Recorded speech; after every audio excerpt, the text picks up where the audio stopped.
fa'awa, lalu kemudian Allah Subhanahu wa taala melindunginya.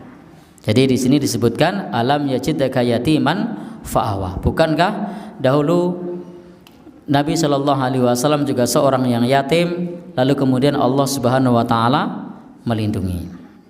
Kemudian ayat berikutnya wa wajadaka dhallan fahada.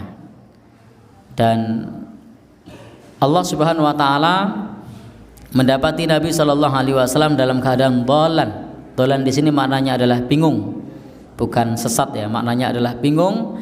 Lalu kemudian Allah Subhanahu wa taala memberikan petunjuk. Wa wajadaka ailan fa'aghna. Dan mendapati Nabi Shallallahu alaihi wasallam dalam keadaan kesusahan, kekurangan, dan Allah Subhanahu wa taala memberikan kecukupan. Fa'ammal yatima, adapun kepada anak yatim, maka fala takhar, tidak boleh bersikap kasar atau sewenang-wenang. Wa ammas sa'ila, dan kepada peminta-minta, fala tanhar, tidak boleh menghardik. Wa amma bi ni'mati rabbika fahaddis, adapun dengan nikmat dari Allah Subhanahu wa taala maka ceritakanlah. Jadi di ayat ini memberikan gambaran kondisi Nabi Shallallahu alaihi wasallam dahulu sebagai seorang yang yatim, yang bingung, dalam keadaan kekurangan, dan itu semua diberikan oleh Allah Subhanahu wa taala kepada beliau perlindungan, kemudian diberikan kepada beliau petunjuk, dan diberikan kepada beliau kecukupan. Karena itu kemudian Allah berpesan fa'ammal yatima fala takhar, maka kepada anak yatim tidak boleh kita bersikap kasar, tidak boleh kita sewenang-wenang. Karena anak yatim ini kehilangan pengasuhnya, kehilangan tulang punggungnya, yaitu kehilangan ayahnya sejak sebelum balik. Karena kalau kehilangan anak pada saat sudah kehilangan orang tua pada saat sudah balik, maka tidak disebut yatim. Baru ayat yang berikutnya kepada peminta-minta agar tidak menghardik. Ini larangan menghardik orang yang sedang kekurangan lalu dia meminta. Ini sekaligus menjadi satu pelajaran bagi kita. Kalau ada orang yang kekurangan lalu meminta, maka hendaknya diberi atau tidak dihardik. Kalau kita tidak bisa memberi, maka tunjukkan kepada orang lain yang bisa memberi. Maaf, saya lagi tidak ada, coba datang ke tempatnya si fulan. Jadi ini kalau memang dia orang yang betul-betul dalam keadaan kepepet lalu dia meminta. Lain halnya dengan yang sudah menjadikan meminta-minta sebagai profesi, maka itu sesuatu yang tercela di dalam Islam. Sebagaimana di kesempatan yang lalu sudah kita sampaikan, mereka yang menjadikan meminta-minta sebagai profesi atau sebagai pekerjaan, padahal dia sehat, padahal dia kuat, padahal dia mampu untuk bekerja, tetapi malas milih meminta-minta. Disebutkan oleh Nabi, walaisa fi wajhihi mus'atul lahmin, nanti di akhirat tidak terdapat sepotong daging pun di wajahnya. Kenapa? Karena dia terbiasa meminta-minta. Ini satu ancaman dari Allah bagi mereka yang menjadikan meminta-minta sebagai mata pencahariannya. Silahkan kalau pada saat butuh minta itu boleh, pada saat kepepet itu minta itu boleh, tapi kemudian menjadikannya mata pencaharian, maka itu ternyata suatu dosa di dalam Islam. Karena di hari kiamat nanti tidak menyisakan daging di wajahnya, tinggal tulang belulang. Wa amma bi ni'mati rabbika fahaddis, adapun dengan nikmat Tuhanmu, nikmat dari Allah Subhanahu wa taala, maka ceritakanlah. Apa maksud dengan nikmat untuk diceritakan di sini? Bapak dan saudara yang berbahagia yang dirahmati Allah, nikmatullah, nikmat dari Allah Subhanahu wa taala, maka ceritakanlah, maknanya adalah qul alhamdulillah. Ucapkanlah segala puji bagi Allah. Razaqanillahu ilman, Allah sudah memberikan kepadaku ilmu. Jadi kita ucapkan Allah sudah memberikan kepadaku ilmu. Razaqanillahu malan, Allah telah memberikan kepadaku harta. Harta ini adalah pemberian dari Allah. Ilmu ini adalah anugerah dari Allah. Ini bentuk syukur kepada Allah. Di antara bentuk syukur itu adalah mengakui bahwa semua adalah anugerah dan pemberian dari Allah Subhanahu wa ta'ala. Maka kita tidak boleh menganggap bahwa semata-mata karena usahanya, semata-mata karena ilmunya, karena sesungguhnya ilmu itu dari Allah, harta itu dari Allah. Demikian pula razaqanillahum waladan, Allah telah memberikan rezeki kepadaku seorang putra. Maka itu juga dari Allah Subhanahu wa ta'ala, harus kita akui. Ini diantara nikmat yang dimaksud untuk diceritakan, maknanya seperti itu. Dan yang dimaksud dengan bercerita, menyampaikan, ini ada dua. Yang pertama adalah tahditsum bil lisan, kita menceritakan dengan lisan sebagaimana yang sudah kita sampaikan tadi. Contohnya adalah ka'an takul, seperti ketika kita berkata an'amallahu alayya, Allah sudah memberikan nikmat kepadaku. Kuntu faqiran fa'aghnanillah, dulu aku fakir, Allah sekarang mencukupiku. Allah mencukupiku, dulu aku tidak tahu, saat ini Allah Subhanahu wa ta'ala telah mengajarkan kepadaku. Hari ini lebih baik daripada hari kemarin. Ini bentuk syukur kepada Allah Subhanahu wa ta'ala. Alhamdulillah, dulu orang duwe apa-apa, saiki duwe apa-apa, dan seterusnya. Adapun wa tahdits bil arkan, adapun menceritakan yang kedua itu adalah dengan perbuatan. Jadi kalau kita punya nikmat, maka hendaknya nikmat itu diceritakan dengan lisan bahwa itu adalah anugerah dari Allah Subhanahu wa ta'ala. Kita mensyukuri bahwa hari ini lebih baik daripada hari yang lalu, hari kemarin. Bisa jadi kalau orang tua menceritakan kepada anak cucunya, alah biyen le nek lunga nang negoro, kalau pergi ke Jogja direwangi melaku, alhamdulillah saiki iso nganggo roda loro misalnya. Lah ini bentuk syukur kepada Allah Subhanahu wa ta'ala dengan lisan. Bentuk wa amma bi nikmati rabbika fahaddits, terhadap nikmat Allah Subhanahu wa ta'ala diceritakan. Zaman biyen aku nek sekolah tak rewangi melaku, kerteke rongono ngelangi. Saiki alhamdulillah wis iso do diterke nggo roda papat. Maka ini adalah bentuk menceritakan nikmat dari Allah Subhanahu wa ta'ala. Adapun menceritakan yang berikutnya adalah fahaddits, yang dimaksud adalah at-tahdits bil arkan, menceritakan dengan anggota badan. Fa in kunta ghaniyan, kalau kamu kaya, maka janganlah kamu pakai pakaian sebagaimana pakaian orang fakir. Maka disebutkan fala talbas siyabal fuqara, janganlah kamu memakai pakaian orang fakir. Jadi kalau kita mampu, maka jangan pakai pakaian orang fakir. Ini diantara bentuk menceritakan nikmat dari Allah Subhanahu wa ta'ala. Kalau memang kita mampu untuk menggunakan rumah yang layak, maka gunakanlah rumah yang layak. Kalau memang kita mampu untuk beli mobil yang bagus, maka silahkan beli mobil yang bagus. Ini diantara bentuk menceritakan nikmat dari Allah Subhanahu wa ta'ala. Pakaian yang pantas, pakaian yang sesuai.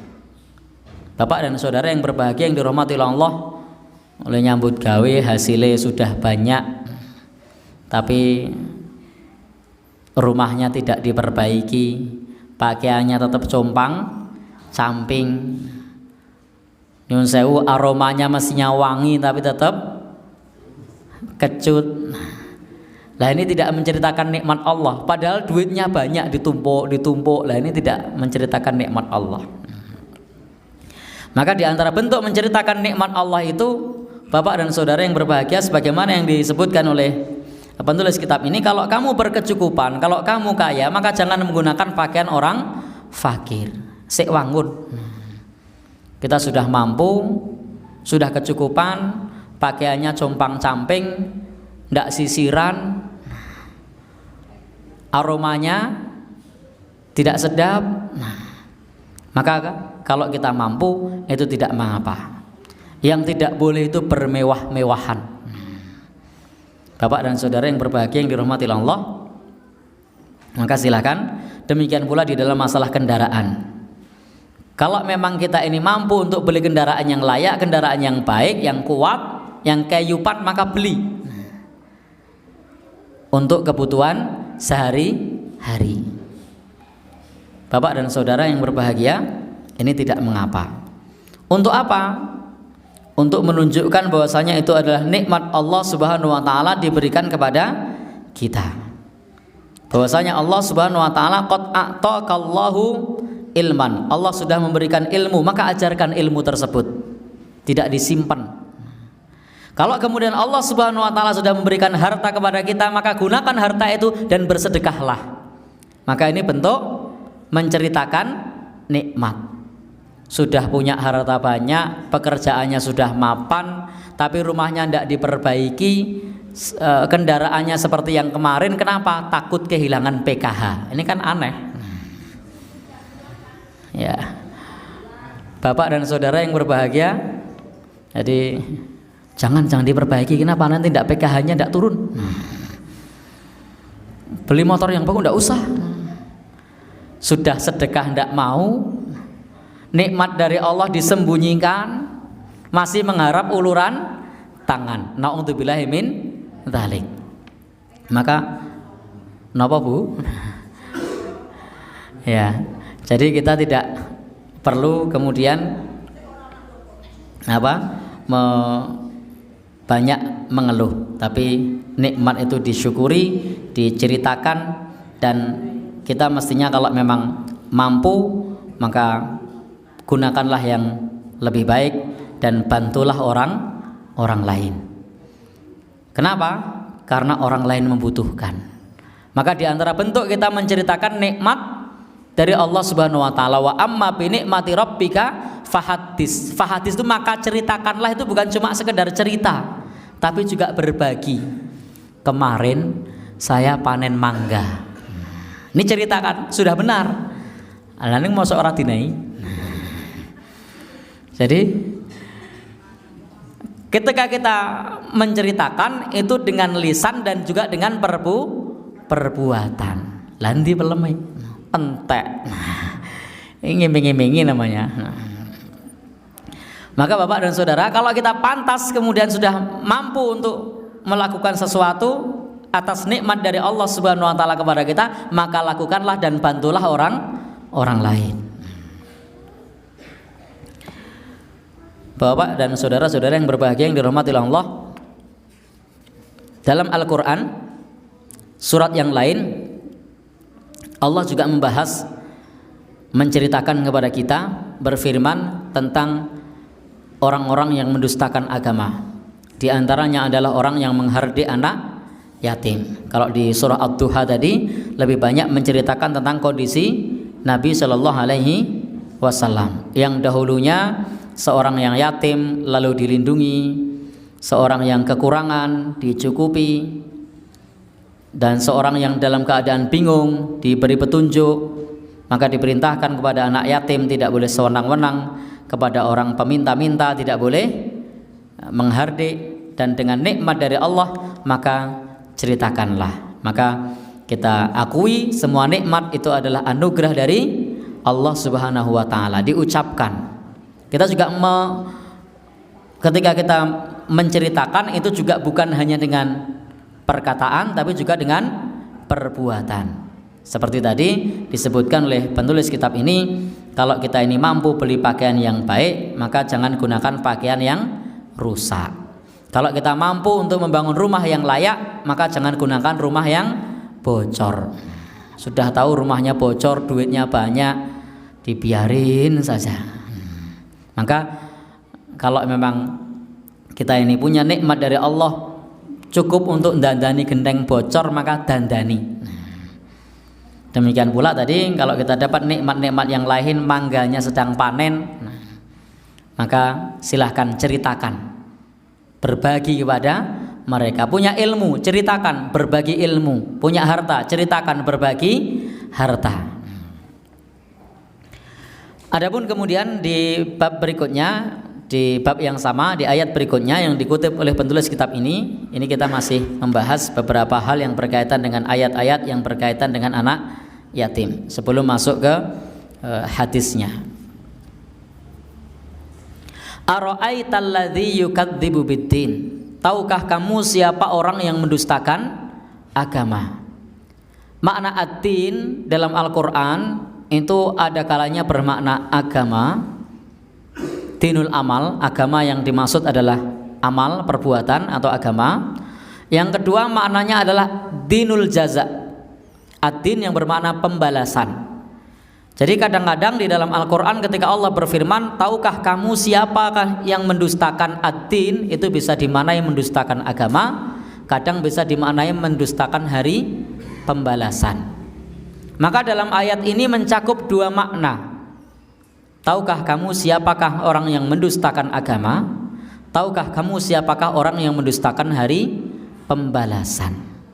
Tetapi ada di dalam ayat-ayat yang lain yang maknanya adalah mendustakan hari pembalasan, yang maknanya adalah hari pembalasan bukan hari agama. Contohnya Maliki Yaumiddin, yang merajai hari pembalasan. Tidak dimaknai yang merajai hari agama. Maknanya berbeda, meskipun lafadznya adalah ad-din, Maliki Yaumiddin, yang merajai hari agama atau hari pembalasan. Hari pembalasan maknanya adalah dinul jaza, agama yang dimaksud, din di sini yang dimaksud adalah pembalasan. Sementara di dalam surah Al-Maun makna ad-din di situ adalah bisa bermakna agama, bisa bermakna pembalasan, bisa dinul jaza, bisa dinul amal. Din yang bermakna amal yaitu agama, din yang bermakna jaza yaitu pembalasan. Kemudian di ayat ini Allah berfirman, fadzalikal ladzi yad'ul yatim. Yang demikian itu adalah yang menghardik anak yatim. Kalau kita melihat sejarah bahwa surah Al-Maun termasuk surat-surat Makkiyah yang turunnya sebelum Nabi SAW hijrah. Ini menunjukkan bahwasanya saat di Mekah, saat Rasul belum hijrah, pada saat itu masyarakat Mekah masih banyak yang menyembah berhala, masih banyak yang berjudi, bahkan hampir setiap rumah mereka masih punya minuman keras. Jadi kondisi masyarakat Arab khususnya Mekah, Quraisy itu pada saat itu sangat bobrok.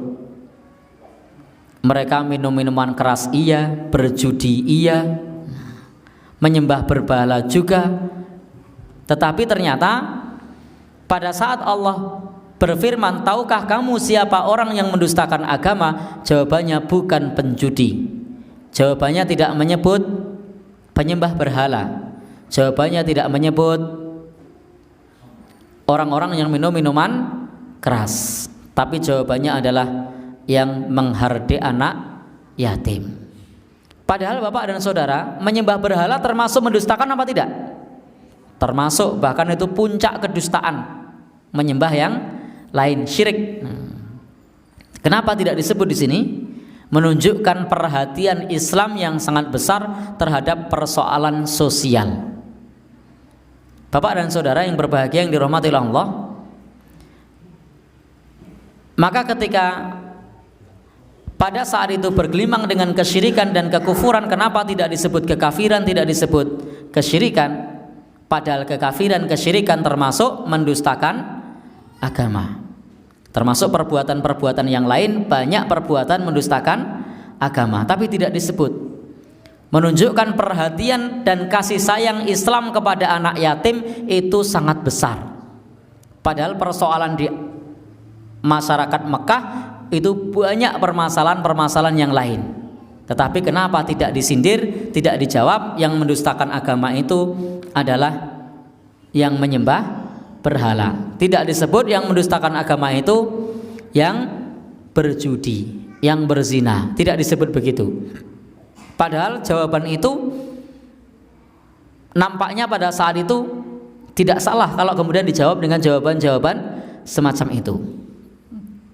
Karena memang kondisi masyarakat mereka menyembah berhala diikuti dengan perbuatan-perbuatan yang lain yang itu cerminan mendustakan agama.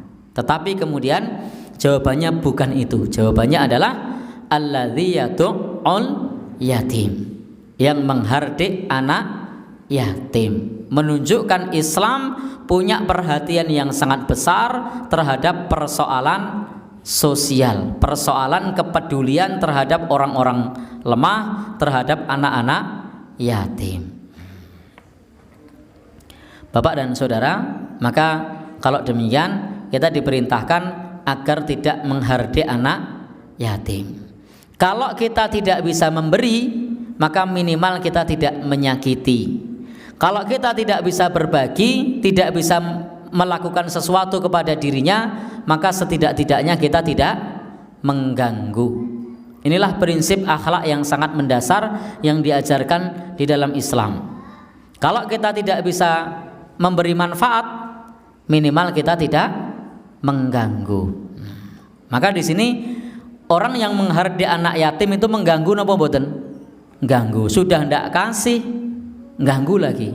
Muring-muring meneh. Maka kalau kita tidak bisa memberi, tidak bisa menolong, setidaknya kita tidak mengganggu, tidak menghardik. Wala yakhuttu ala ta'amil miskin. Ai la yahuthun nas ala ta'amil miskin. Tidak mendorong manusia untuk memberi makan orang miskin, tidak menganjurkan. Kenapa di sini disebut menganjurkan bukan memberi? Karena menganjurkan itu lebih mudah daripada memberi. Jika yang lebih mudah saja itu tidak mampu, apalagi memberi. Maka Bapak Ibu, tahapan bentuk kepedulian kita kepada orang lain itu kalau kita tidak bisa memberi, maka anjurkanlah kepada orang lain yang bisa memberi. Maka Bapak Ibu, ini juga menjadi satu pemahaman bagi kita. Tidak setiap orang yang menganjurkan, tidak setiap orang yang berdakwah, yang mengajak itu harus mengamalkan terlebih dahulu. Jadi tidak setiap orang yang berdakwah, tidak setiap orang yang menganjurkan, yang berdakwah itu harus mengamalkan terlebih dahulu. Kenapa? Karena terhalang oleh kemampuan.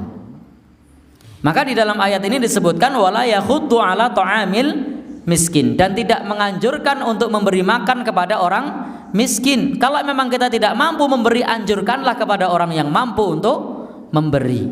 Loh, kenapa enggak nyontoni? Loh, sik deneh ke apa? Yang mau dikasihkan apa? Karena kita pun juga bukan orang yang mampu. Maka menganjurkan itu lebih mudah daripada memberi. Maka kalau yang mudah saja menganjurkan kita tidak mau, apalagi memberi. Maka Bapak dan Saudara, kalau ada orang datang ke tempat kita bawa proposal minta sumbangan, maka jangan dicemooh. Kemudian dicemooh kadang-kadang. Kenapa? Karena memang tidak setiap orang mampu memberi, tetapi dia mampu menganjurkan orang lain untuk memberi. Maka bersyukurlah ada orang yang bawa proposal. Berarti sedang menganjurkan kepada kita, menganjurkan kepada Anda untuk memberi. Maka itu lebih mudah daripada memberi itu sendiri, dan tidak usah dicaci maki. Lah kowe njaluk-njaluk iki ngono kuwi muter proposal lah mau nyumbang piro? Akon-akon wong liya kok ora nyumbang. Bukan begitu. Karena sesungguhnya Nabi Shallallahu alaihi wasallam pernah bersabda bahwa siapa yang menunjukkan kepada perbuatan yang baik, maka dia mendapatkan pahala serupa dengan orang yang mengamalkannya. Man dalla ala khairin falahu mislu ajri fa'ilihi. Barang siapa yang menunjukkan kepada kebaikan, maka dia mendapatkan pahala yang serupa dengan orang yang berbuat baik. Maka anak-anak kita, anak-anak muda kita yang biasa share di sosial media untuk agar orang lain menyumbang, atau yang biasa ngantarkan proposal, itu pahalanya sama dengan orang yang menyumbang. Bapak dan Saudara, kalau kita mau menganjurkan orang lain untuk nyumbang, mau menganjurkan orang lain untuk memberi makan, maka pahalanya sama dengan orang yang mau memberi makan. Kalau kemudian orang yang kita anjurkan itu memberi makan. Maka tadi kita sampaikan bahwa dalam mengajak orang, dalam menganjurkan itu tidak mesti harus mengamalkan terlebih dahulu karena terhalang kemampuan. Tapi kalau sudah mampu ya tidak boleh. Itu kabura maqtan indallahi ang taqulu ma la taf'alun. Besar kemurkaan Allah terhadap orang yang mengatakan, yang menganjurkan tetapi dia tidak mengamalkan. Kenapa? Karena dia mampu. Tetapi kalau dia tidak mampu, maka berarti terhalang terhadap kemampuan. Maka tidak mengapa kita orang yang tidak mampu, belum wajib zakat, menganjurkan kepada orang yang berzakat. Loh, kenapa tidak zakat? Loh, belum terpenuhi syaratnya. Ya, belum terpenuhi syarat dan rukun untuk berzakat. Tapi kemudian kita datang, kita kabarkan ke orang-orang, Bapak Ibu yang sudah wajib zakat, silahkan bayar zakat. Lalu orang kan bertanya, loh, kowe rong amal kok akon-akon wong. Bapak dan saudara, justru kalau kita mengamalkan aneh, karena belum terpenuhi syarat dan rukunnya. Maka ini juga harus dipahami. Memang idealnya ketika kita menyampaikan itu kita sudah mengamalkan. Tetapi ada hal-hal yang diperbolehkan bagi kita menganjurkan meskipun kita belum mengamalkan karena terhalang oleh kemampuan. Jadi kemampuannya terhalang.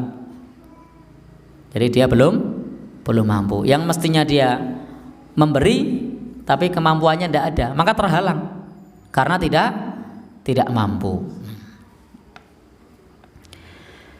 Bapak dan saudara, ibu-ibu yang berbahagia yang dirahmati oleh Allah Subhanahu wa taala. Maka di sini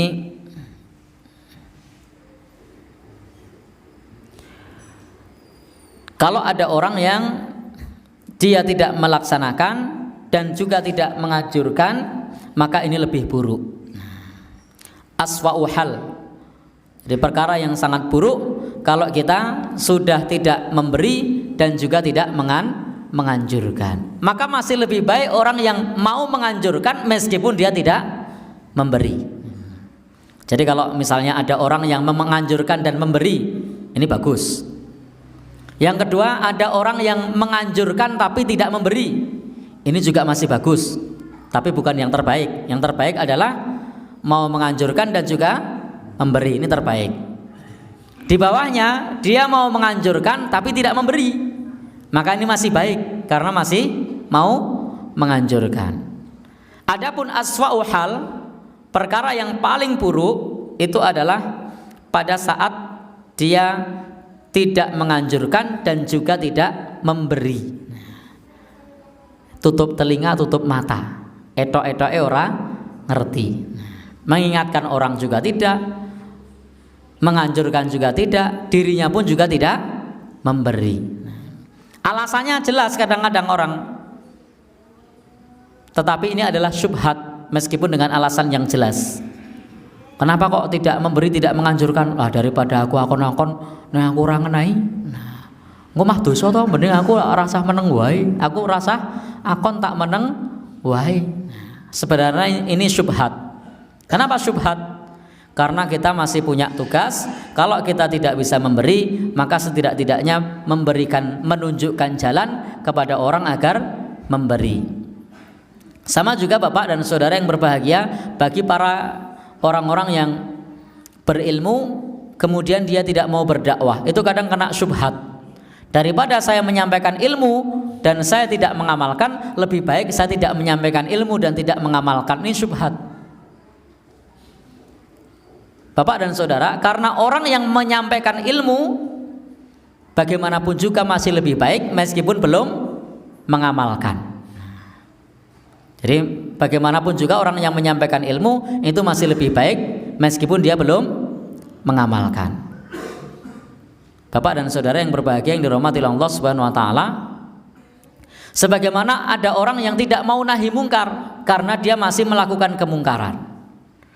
Padahal kalau dia mencegah kemungkaran itu masih lebih baik daripada dia membiarkan kemungkaran meskipun dirinya masih melakukan kemungkaran.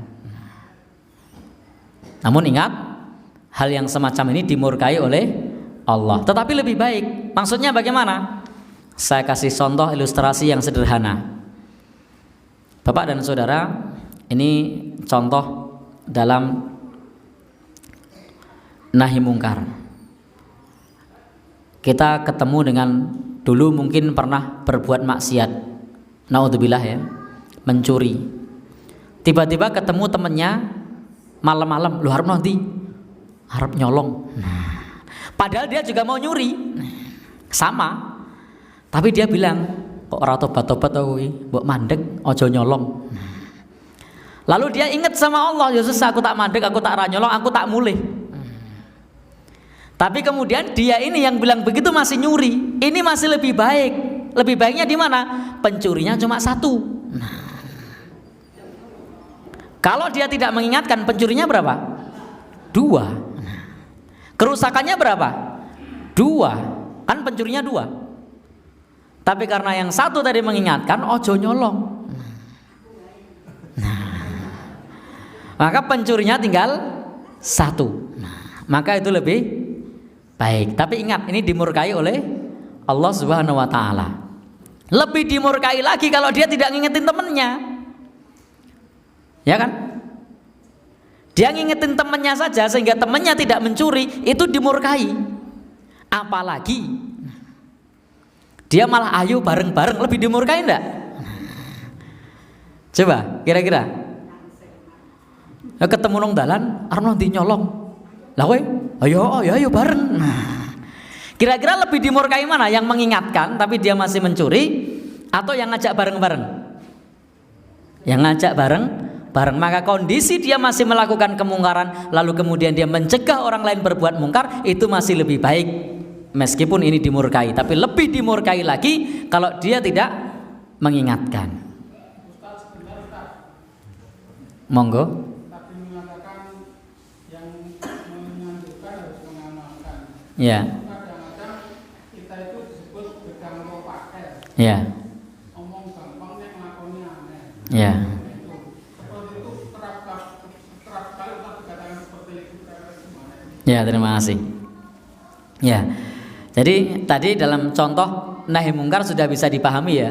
Ternyata orang yang melakukan kemungkaran mengingatkan orang lain itu masih lebih baik meskipun dimurkai. Lebih dimurkai lagi kalau dia melakukan kemungkaran dan ngajak orang lain berbuat mungkar atau bareng-bareng berbuat mungkar. Sama halnya kalau kita berbuat baik. Ketika kita punya ilmunya tentang sholat misalnya, kita menganjurkan orang lain untuk sholat tapi dirinya tidak sholat, sama dengan ketika ada orang lain tidak dianjurkan sholat lalu dia tidak sholat, kira-kira lebih baik mana? Ada orang tidak sholat sebelahnya, dia juga tidak sholat sebenarnya, lalu dia bilang sama temennya, wes adzan mbok sholat. Lalu yang sebelahnya sholat tapi dia tidak sholat. Lalu ada sebelahnya tidak sholat, dia diem saja. Kok ora sholat? Nah, podo aku ya ora sholat. Kira-kira masih lebih baik mana? Masih lebih baik yang menganjurkan orang lain untuk sholat meskipun dia tidak sholat. Tapi ingat, ini dimurkai. Lebih dimurkai lagi kalau kemudian dia malah golek konco, podo aku ya ora sholat. Maka ini lebih dimurkai. Maka tadi menganjurkan itu masih lebih baik dibandingkan orang yang tidak menganjurkan sama sekali. Nah, jadi menganjurkan meskipun belum mengamalkan itu lebih baik daripada tidak menganjurkan sama sekali. Namun ingat, itu termasuk perbuatan yang dimurkai. Lebih dimurkai lagi kalau kita diam saja. Jadi ada orang ndak sholat, diam saja. Mah golek kanca podo, aku ya ora. Ini dimurkai, lebih dimurkai lagi.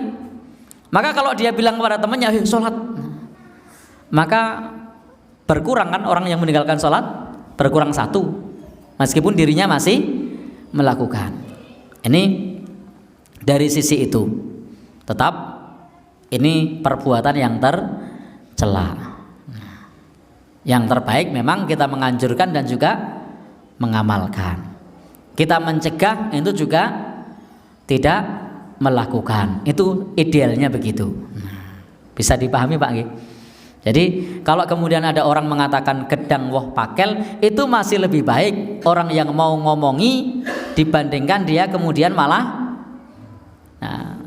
tidak ngomongi, malah gue pembenaran.